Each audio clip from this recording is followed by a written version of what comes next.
Noi siamo la pattuglia sciatori e quindi operiamo proprio sulle piste a garanzia e tutela dell'ordine pubblico e in servizio di sicurezza e soccorso in montagna.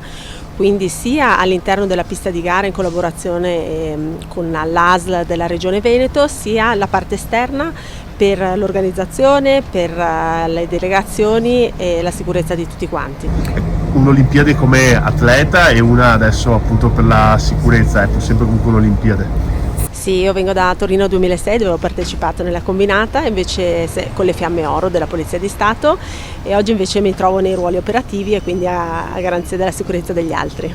Ma sono delle emozioni diverse? No? Sì, assolutamente diverse, ma altrettanto, entrambe emozionanti. E poi ieri con l'oro della Brignone è stata una grandissima emozione vedere colleghe così forti e così tenaci al rientro da un infortunio, è un esempio per tutti. Arrivano delle segnalazioni appunto di intrusioni o tentate intrusioni nella zona rossa, e quindi noi interveniamo celermente e allontaniamo le zone dall'area